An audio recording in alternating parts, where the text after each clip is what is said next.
Landing on an aircraft carrier is dangerous, but even more so when things don't go according to plan. In this case, a test pilot named Captain George Duncan was testing an F-9 F-5 Panther as the airplane dropped below the correct line of approach and the fighter struck the edge of the flight deck and broke in half. You would think that was the end of it for the pilot, right?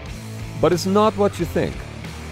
Thanks to the swift reaction of the flight deck crew, the pilot was pulled out alive and the fire was quickly extinguished. In 6 months, Captain Duncan was back at flying and later on became a lawyer. Today, under standard operational procedures, when landing on aircraft carriers, pilots apply full throttle at touchdown. If they catch one of the 3 or 4 arresting wires, they come to a full stop. Otherwise, the full throttle provides sufficient power to continue down the angled flight deck and become airborne again. This is known as bolter. During the subsequent pass, the bolter aircraft will attempt to land again. But in the early days of aircraft carriers, this was not always possible, because carriers had traditional flat-top designs instead of the modern angled flight deck.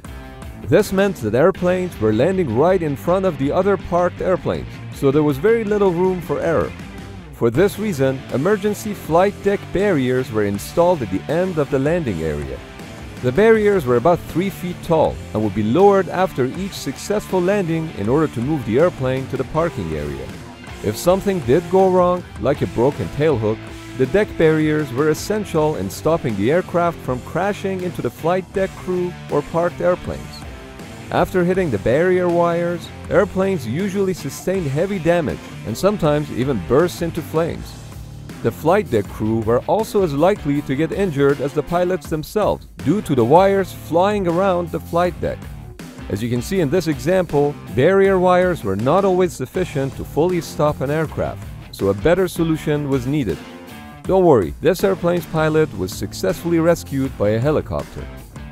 Presently, barrier wires are no longer used as they were replaced with barricade netting, which kind of resembles a tennis net. The modern barricade emergency recovery system consists of multiple engagement straps approximately 20 feet in height. As the airplane enters the barricade, the release straps break and the aircraft is caught by the engagement straps, which transfer the load to the barricade engine below the deck via a purchase cable. The barricade is normally stowed away and is only rigged in case of an emergency such as tailhook or landing gear malfunction. A well-trained crew can set up a barricade in under 3 minutes. After successful arrestment, the webbing and the deck cables are discarded. Real good. Keep the scan going. Little power on. Little more power. Little more power. Just a little. Cut, cut, cut, cut, cut, cut, cut. Drop your nose. Drop your nose. Stay with it. Stay with it. Stay with it. Stay with it. Stay with it. You're good. Beautiful. While barricade arrestments are rare, they still occur from time to time, and for this reason, all American aircraft carriers are equipped with them. While such landings are harsh on the pilots and often lead to major damage to the aircraft, this is still way better than the alternative. Over the years, barricades have saved numerous lives, and because of that, they are an essential part of the carrier's toolkit.